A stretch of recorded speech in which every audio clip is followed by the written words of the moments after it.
This was Lake Powell in August 2022, and this is Lake Powell currently. What difference do you see? Yes, Lake Powell's water level is on the rise, and this remarkable situation has shocked everyone worldwide. What's causing Lake Powell's water level to increase at such an unprecedented rate? Wasn't Lake Powell drying up recently? Prepare to be amazed as we uncover the details behind this unbelievable rate of increase and explore the consequences it holds. Let's jump right in. As scientists scramble to make sense of this incredible occurrence, theories are piling up regarding the factors fueling and rapid surge in water levels of Lake Powell. From unusual weather patterns to changing climatic conditions, numerous factors are being examined to find out the reason behind this sudden rise in water levels. Lake Powell, situated amidst the magnificent landscapes of Arizona and Utah, is one of the largest man-made reservoirs in America. This incredible body of water, created by the mighty Colorado River, has a tale as captivating as the vistas that surround it. Think of Lake Powell as a colossal lake stretching across 186 miles, with deep blue waters reflecting the towering red rock formations and dramatic cliffs that line its shores. It's a sight that leaves visitors in awe, feeling as though they've stumbled upon a hidden paradise. Lake Powell owes its existence to the Glen Canyon Dam, a mighty structure that stands proudly taming the wild currents of the Colorado River. The dam, completed in 1966, was created with a primary purpose of water storage and hydroelectric power generation. It controlled the flow of the Colorado River, which is vital for supplying water and electricity to the southwestern United States. The Glen Canyon Dam's power plant houses 8 hydroelectric turbines which generate electricity by utilizing the flow of water from Lake Powell, with a total capacity of 1,320 megawatts. The power plant supplies electricity to millions of homes and businesses in the region. But did you know that it took nearly 17 years to fill up Lake Powell to its full capacity? You heard that right. After the Glen Canyon Dam was completed in 1963, the Colorado River backed up and began to flood Glen Canyon, a once pristine and ecologically diverse area.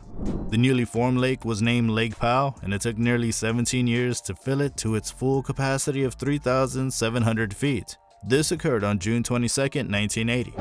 This had significant environmental consequences, including the loss of unique ecosystems, altered sediment flow downstreams, and changes in wildlife habitats. However, the Glen Canyon Dam and Lake Powell have become popular tourist destinations, offering a wide range of recreational activities such as boating, fishing, water sports, and camping. In the month of March 2022, nothing was going good for Lake Powell. It faced a crisis as the nation's second largest reservoir strained under more than 2 decades of drought, causing water levels to dangerously decline.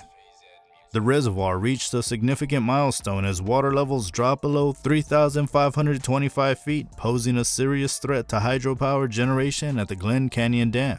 Uncertainty loomed over the future of the reservoir, but insights from climate science and recent government actions offered glimpses into what might unfold. Data revealed that the reservoir had dipped to 3,523 feet above sea level, marking the first time it had fallen below the agreed-upon buffer elevation of 3,525 feet. While there were no immediate physical changes at this threshold, it served as an alarm bell for impending trouble. Under the 2019 Drought Contingency Plan, water managers had agreed to maintain the reservoir's water level above 3,535 feet to create a buffer, allowing agencies in charge to devise solutions before the situation worsened.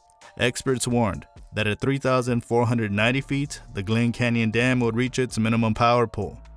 Operating hydropower generation at that level could potentially damage the dam's equipment by introducing air pockets into the turbines responsible for generating electricity. Furthermore, at 3,370 feet, the reservoir would reach DEADPOOL, rendering gravity-based water flow through the dam impossible. The diminishing water levels left numerous unanswered questions about the reservoir's future. While everyone thought all had been lost, the reservoir's fate was about to head into a positive direction. The water levels in Lake Powell started to rise unexpectedly. What happened all of a sudden that caused this unimaginable increase? Even though Lake Powell was facing a great threat due to overuse and severe megadrought, recent winter brought some relief with wetter and snowier weather in the upper Colorado River basin.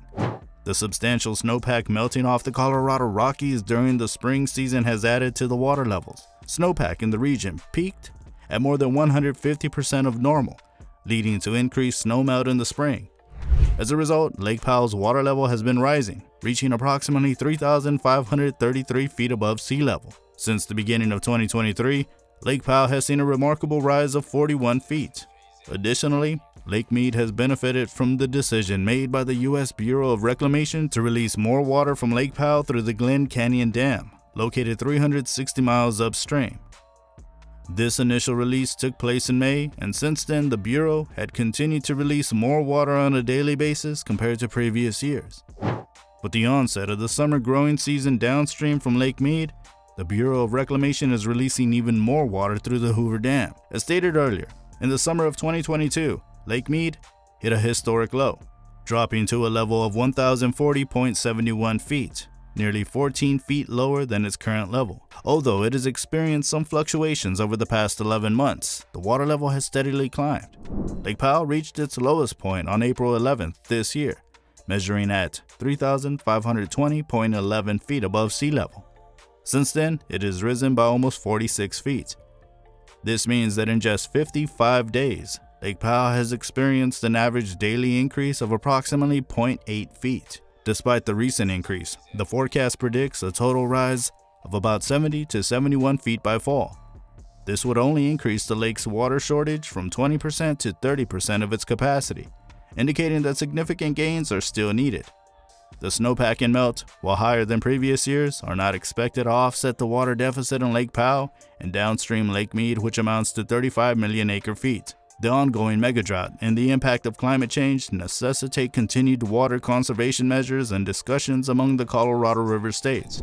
Preventing the reservoirs from reaching critically low levels to ensure water deliveries and hydropower generation remains a priority. Potential water cuts for California farmers, as well as communities in Arizona and Nevada, may be part of the negotiations. In an attempt to address the dwindling water resources of the Colorado River, the Biden administration has proposed an unprecedented solution that involves evenly cutting water allocations among the states that rely on the river.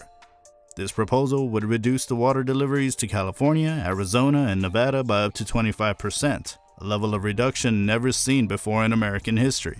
The administration is striving to avert a critical situation of DEADPOOL, where the river's water level falls so low that it becomes difficult to sustain water supplies. However, determining how to allocate these cuts poses a political and ethical dilemma.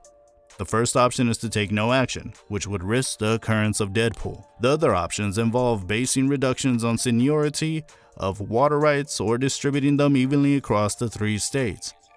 The latter option would result in additional reductions of up to 13% beyond what each state has already agreed to. If changes were made based on seniority, California being the largest and oldest user of Colorado River water would face fewer reductions. However, this approach would significantly impact Nevada and impose severe reductions on Arizona. In Arizona, it could lead to almost zero water flowing through the aqueducts that supply drinking water to cities like Phoenix and Tucson. The proposal by the Biden administration represents a significant effort to address the urgent water crisis in the region. However, determining how to allocate the necessary cuts presents a complex challenge with potentially far-reaching consequences for the affected states and their water supplies. So what's next for Lake Powell now that its waters are increasing? For many years, the reservoir's waters have receded an alarming amount, and with the drop in water levels, tourism also dropped.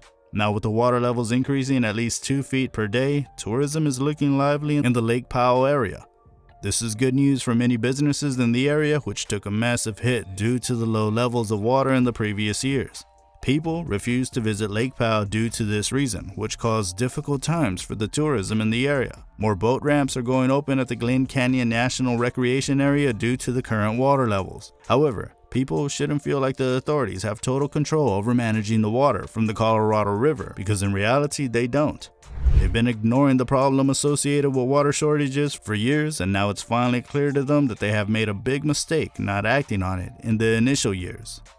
What will become of Lake Powell in the future? Will you take advantage of the rise in Lake Powell water level this year? Let us know your thoughts in the comments below.